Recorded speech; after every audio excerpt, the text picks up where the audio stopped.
Niggas gotta be some of the most fickle, flip-flopping people in the world. So I look on Twitter and worse yet, Facebook this week, and all I see is this love fest for Deion Sanders, Neon Deion, Primetime, Coach Prime, in fact. And don't get me wrong, I am also enjoying the ride through college football dominance that he's giving us right now. But I swear to God, y'all wasn't dragging this dude less than a year ago for taking his job in Colorado. Now y'all buying Colorado merchandise. Is that how we get down, people? What happened to Coach Prime sold out? I vividly remember explaining in this video how I wasn't really all that mad at Deion because he did what anyone with sense expected him to do. And y'all already know how I feel about the whole myth of black excellence, even as it's proven to be true right before our eyes. But some of y'all were big mad at Deion for doing exactly what most of us would have done in his shoes. Better yet, doing what his entire goal was from the beginning, doing something he told y'all he was going to do almost from jump.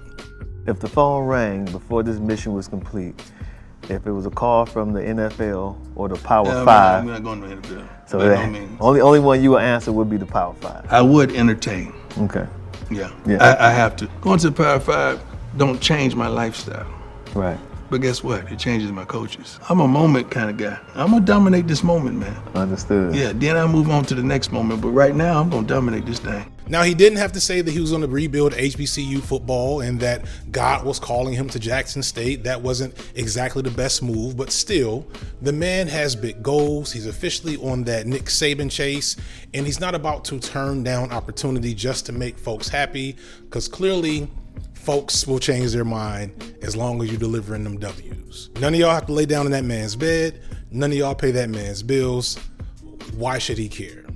Speaking of paying bills, for those of you who don't know, this is a secondary channel where I post shorter, lighter content, but my main channel is where I honestly put in the absolute most work into my content creation, and neither of these channels are possible without the support of Nebula, my streaming service made by other YouTubers that gives us a little bit more freedom and a little more autonomy for how we want to create our content. On Nebula, you'll find a variety of content that really fits any type of interest that you might have. I tend to call it Discovery Channel for YouTube because we have both science, history, pop culture, media analysis, and original content all happening on the platform. Much of this content is either original to Nebula or expanded from its YouTube versions, and at a minimum, it's without ads or any type of ad read like the one you're hearing now. That content also includes Nebula classes, where creators like Foreign Man in a Foreign Land or Legal Eagle give you actual expertise and insight on the creative process, things that you might use if you are an aspiring creator yourself. Because of the support that we're getting from all of you, Nebula has put a renewed emphasis on original content that basically just can't exist on YouTube, such as Polyphonic's Danger Music or Maggie Mae Fish's Undress, which looks at the history of sex in movies. And I personally have my own project in development right now. That's something that I definitely could not do on YouTube. And it's only possible for supporters like you who can sign up using my promo code FD Signifier and get over 40% off on a year-long subscription to Nebula. Or for those of you with pockets deep enough to really show some support, for a limited time, Nebula is offering a $300 lifetime membership subscription where you pay $300 one time and you get access to Nebula for life without ever having to worry about your subscription expiring again. I want to say thank you to all of you who are supporting, and thank you so much to Nebula for supporting this video. Now back to the video. The fickleness around Deion and his transition to Colorado is why I don't get bothered by most black social media drama, because nobody's really serious about anything except for toxic fan bases and misogyny. Y'all, toxic fans and incels are the only people on the internet that are consistent. Everybody else, it's whichever way the wind is blowing. But dragging and or celebrating Deion for his success is not really why I'm here. I'm actually here to just do the full Deion Sanders iceberg, to dig into what his success says about black culture as a whole. And in that, I kind of have to give a primer and explanation on who Deion Sanders is for those of you lacking the melanin or years on this planet to not understand that we're talking about a legit living legend. Deion Sanders is a former professional football player and former professional baseball player, multiple-time Super Bowl champion on 2 different teams, which is something that is rarely done, NFL Hall of Famer, former top tier broadcaster who then eventually got into coaching football, first at the high school level and then eventually at the aforementioned Jackson State a few years ago, which he now has parlayed into being the head coach at the University of Colorado, where he is literally making the unthinkable happen and captivating black folks in that special way that we only get every couple of months or couple of years. Like, he's up there with like the Alabama Tea Party and, you know, the rise of Barack Obama right now. He's doing big things in the culture, all while threatening the establishment of the NCAA, kinda. So the first thing of great interest is how iconic this man is, and I don't think people fully appreciate that. There are a lot of black sports legends, Jordan, Ali, one quarter of Tiger Woods, etc., but few have left as big a mark on black culture as Deion Sanders. Deion's main sport was football, and he played it in the era well before social media where players could self-promote and constantly be in the face of the public. Football players have a challenge in playing their sport with helmets on. Because they aren't recognizable to most people, they have to figure out ways to stand out. On top of this, Deion didn't play one of the more glamorous positions like quarterback or running back, so in the late 80s and early 90s, he had to figure out a way to stand out and garner attention in order to not just be another good player, but a megastar. So, Deion Sanders basically invented swag. Not Jay-Z, not Soulja Boy, Deion Sanders. This is somewhat hyperbolic, of course, as swag, or the concept of black men's unique posture and language and aesthetic, that's something that black people really have exhibited for generations. If I tried hard enough to trace it, it probably goes all the way back to West Africa. Deion pulled on the aesthetic traditions of black dandies from previous generations and repackaged it for a hip-hop generation. The crispy S-curl turned fade, the sunglasses, the colorful outfits, the jewelry, combined with a flamboyant play style matched only by the level of skill he had. Just don't talk about that awful rap song he came out with. So this brings us to another interesting thing about Deion. Deion was performing this one-of-a-kind image of black masculinity at the highest level possible. He had fame and money, cars, respect, championships, yet if you asked him at that time, and even now, he was incredibly unfulfilled in that performance. He was still unable to make his first marriage work. He felt unhappy with his one-of-a-kind life. And in 1997, at the height of his career, only a year removed from winning the Super Bowl, Deion Sanders actually attempted by driving his car off a cliff. I was, That's deep. everything, dog. I had everything. Every time you turn on the TV, I was on every commercial. Top of my game, playing 2 sports. And I tried to take myself out in Cincinnati, Ohio. He said I was going through a tremendous divorce and couldn't get him. Like, you know, bring me my kids, have my aunt come with the kids, and that didn't go down. So I was up on extreme, I would call it stress, pressure. And I didn't no longer want to be here, man. And that was, God was calling me collect, and I wouldn't accept the charges. According to Deion, he came out of the car without a scratch and decided it was a message from God. Since then, he actually devoted his life to being religious, but in one of the best possible ways of being religious, by basically not being annoying and obnoxious about it. He's mostly just continued being excellent and giving glory to God in the process. He never stopped being flamboyant and a showman. He just found something that centered him better than he had before. But I always respect people's religious walks, and the reason for that is, for a lot of people, a religious ideology is really useful for living a fulfilling life, and this is an example. I kind of glossed over the coolest thing about Deion's legacy. He legit backed up everything he presented to the world. He wasn't just a flamboyant trash talker for the sake of being flamboyant and out there and getting in people's heads and bringing attention to himself. He was reading off his resume. To most, Deion is one of the best players to ever play the sport of football, and he is literally the best person to ever play his specific position. The man is the man.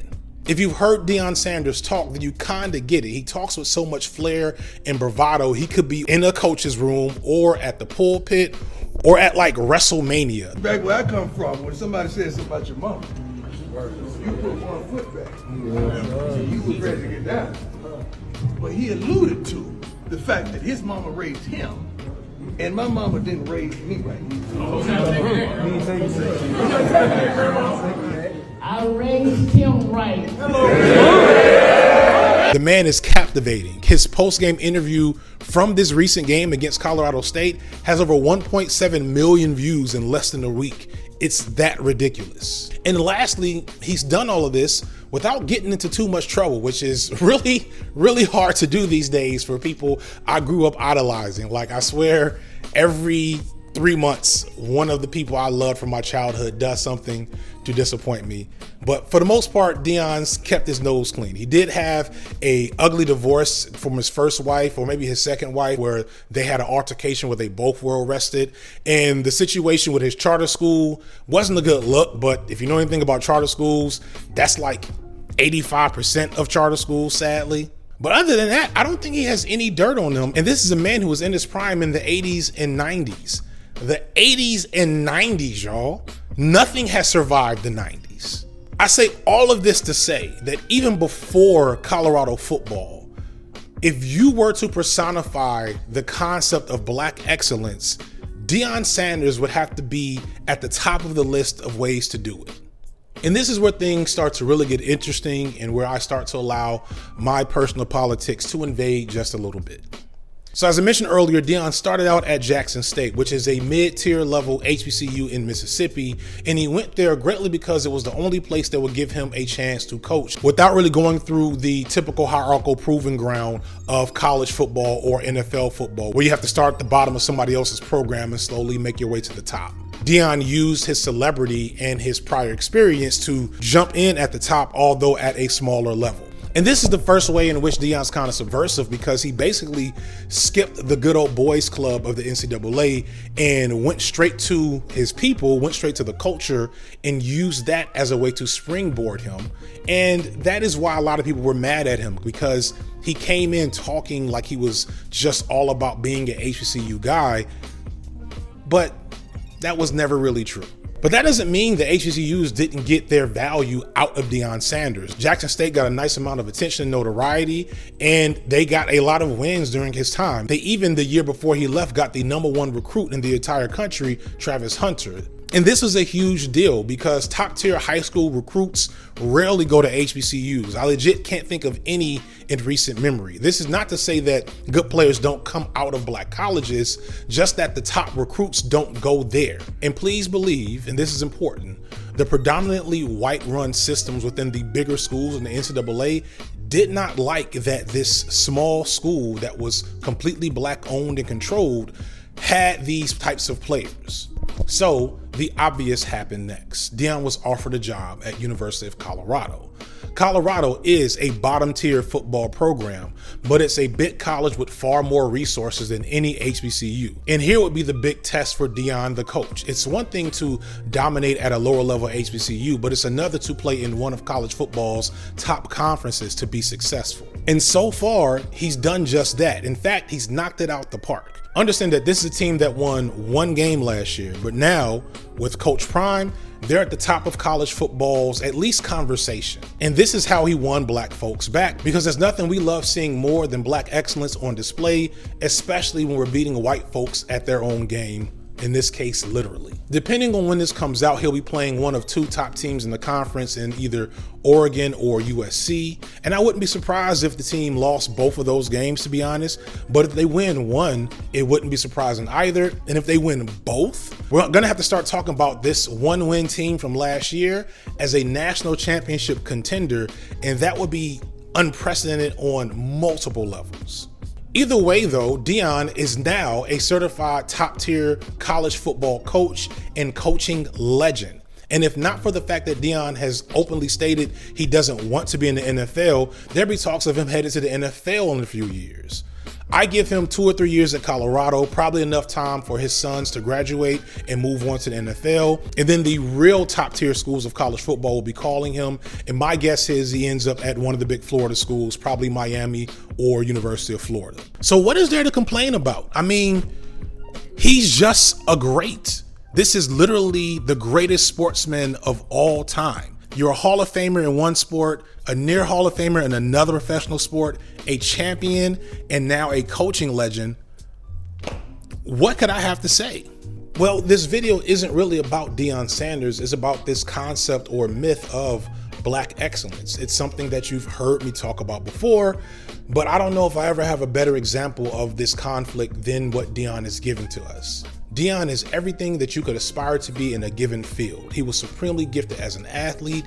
He's just as talented as an orator and leader of men, and he's still very much ours. And he's doing all of this while pursuing the top tier of his professional world. And what's even greater is that he's not really doing this just to, enter into these spaces to be accepted by these white institutions. He's doing it because he sees his calling as working with young black men like himself. Deion came up without a father and came up in the harsh world of big stake sports, a world that, regardless of the rewards, is inherently exploitative to people, especially black men, as I talked about in this video about black athletes. Deion has seen firsthand how so many young black men and boys don't make it because they don't encounter many people on their career paths that truly care about them as humans versus athletes. He refers to this as his ministry, and even as a non-believer myself, I can't do nothing but love that. But therein lies the scary part of what black excellence is, because Deion can only do this work at this magnitude by submitting to being extracted out of community. Black excellence, in truth, is when a handful of black folks show themselves to be talented enough to be extracted out of their black spaces to be of use to white systems and institutions. And at best, while in those spaces, these black folks will advocate and agitate for the greater benefit of black people. And at their worst, they will work directly against black people to protect their own status. And since these institutions will often remove folks who are too aggressive for advocating for black people or agitate too much against the status quo, most commonly these folks will often do or say the bare minimum. And at the end of the day, we end up just stumping and clapping, just happy to see one of us make it, but nothing ever really gets done for the community as a whole. And I think we need to start demanding more. Almost all of these major figures of black excellence that we might celebrate on TV or Instagram or social media or wherever else, they owe so much of their success to their connection to the collective of black culture that they use to get to the top. Much like Deion, they pull upon our aesthetics, our unique ways of speaking, our hustle, our ingenuity, our resilience to get to the top. A lot of times you'll hear people get to certain spots and say, I don't owe people anything. But I feel the opposite. For a lot of black folks, y'all owe us everything. And this is what makes celebrating folks like Deion complex. And this is why black people come off fickle. We've been played so many times before by so many who we've supported: Tiger Woods, Barack Obama, Kanye, etc. We just need to learn to be more critical in the moments of joy where we celebrate these people as they rise to the top, because we keep forgetting that at the top is always a bunch of old white men trying to figure out how they will benefit from that black excellence or how they will destroy it. So please believe I, like so many black folks, will be watching Colorado football like it's living single in the 90s. But I will be doing it with a pang in my heart and a hope or fear maybe that Deion can keep up his good work and keep up his end of the bargain. And I don't know if anyone has been able to consistently rise to the top like Coach Prime has. So I want him to continue to be an example for how to do it without causing damage like so many have before him. That's all I got for y'all. I'm FD Signifier, and this has been Light Work.